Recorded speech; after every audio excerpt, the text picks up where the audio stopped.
indie-based technology companies Cloud One and EnviroForensics are among a growing coalition of companies big and small fighting Indiana's controversial Religious Freedom Restoration Act. Both companies concerned over the bill impacting recruitment. Indiana economic engines, Eli Lilly, Cummins, and Salesforce, all expressing concern over what may come with the state's Religious Freedom Act.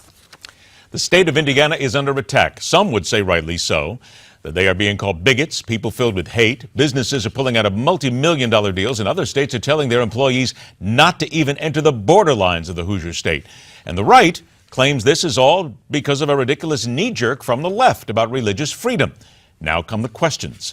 So welcome back to MidPoint. Senior editor at The Catholic Thing, senior fellow at the Faith and Reason Institute, Brad Miner joins us on the show. Brad, good to see you again. Ed, thanks. Brad, here we go now from Governor Mike Pence today. He says that this is all wrong. Discrimination will not be allowed. We are being seen incorrectly. It is highly offensive, the criticisms here.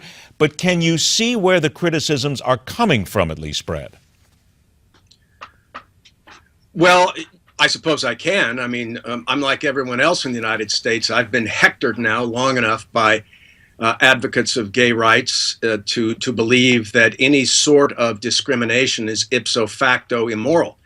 I don't think that's true. I think Governor Pence did himself no favors today by bowing to pressure from the left and from the gay lobby, because those are people who are never going to support him if he decides to run for president. And I think he lost a lot of people in the middle ground.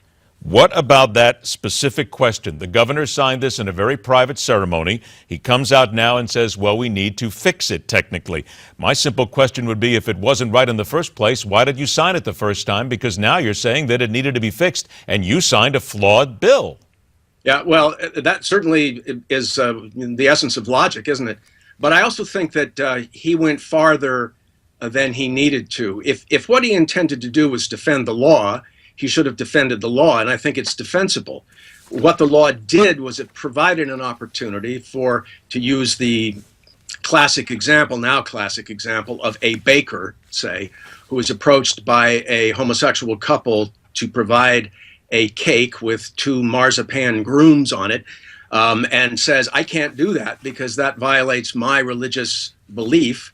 The law was supposed to protect them in a way, to give them an opportunity in court to have a valid defense. Now they're going to add language that essentially negates what I believe the law was intended to do in the first place. So I think this is a terrible embarrassment for Mike Pence, for the legislators in Indiana, and for anybody who thinks that religious freedom really means something. Then, Brad, what are the critics getting wrong? The critics from which direction? The critics from the left, and those who say that, as one op-ed says here in the LA Times, Indiana law shows LGBT people the closet door. Well, I think we're talking here not about the opportunity, and Pence emphasized this, for sudden discrimination across the board against the gay, lesbian, whatever people. If a baker is open for business, and if in fact a couple of gay or lesbian couples come in and they want to buy donuts, he's going to sell them donuts. There's no reason to object about that. What the law gives that individual an opportunity to do is compare his religious beliefs against requests made of him. There are people in this country who legitimately, because of thousands of years of religious tradition, believe that same-sex marriage simply cannot be supported. And yet now we're saying that they must. But it is the law of the land, though, in many cases, where's Brad? The freedom, Ed, given to those people to express their constitutional rights?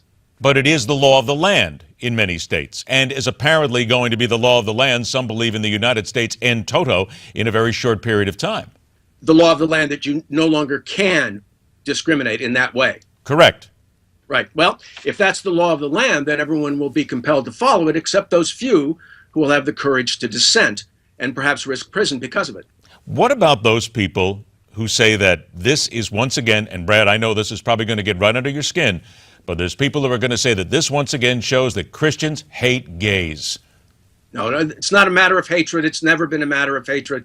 my goodness, hatred is no part of the Christian approach to anything, or should not be. I can't speak for all Christians, but for heaven's sakes, it's always been respect for the homosexual person, but deep concern about the immorality of certain homosexual acts. Okay, then let me follow that, Brad, if you don't mind. If there is respect then for the homosexual person, then should there not be respect then in the same instance that you talked about, a baker coming in, and respect for a person asking for 2 grooms to be put on a cake?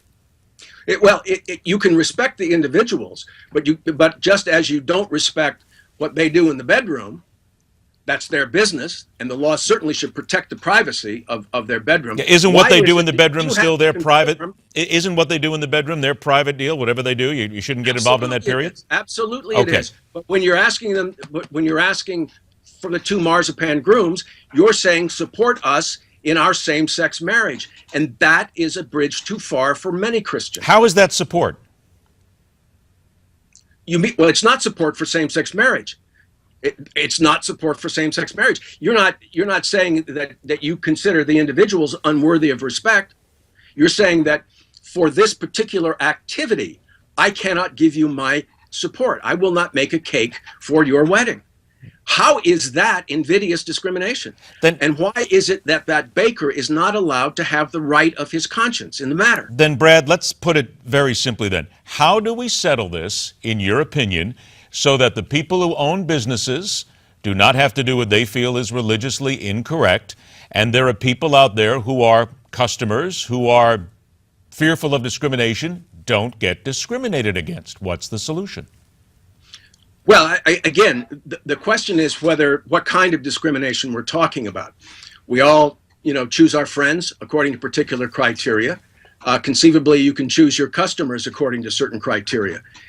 If you are a private business, if you are in a private association, I don't see why you have to be compelled by this panoply and proliferation of laws to include absolutely everybody doing what they want you to do. You have a right, it seems to me, as an American, to limit the way you interact with the world, to make decisions based on conscience. And this will not stop here, Ed. It is not just a matter of same-sex weddings. Despite the fact that it's law of the land, correct? Despite the fact it's law of the land, you still have that right religiously, correct? Well, I only got 10 seconds. Yes, you absolutely do. Okay. Religious conscience and religious liberty are, as they say, the first liberty. It is something that we're not protecting anymore. And pretty soon, the next step is going to be to compel the Roman Catholic Church or a Baptist church. And we have to go on that. Brad Minor, thank you.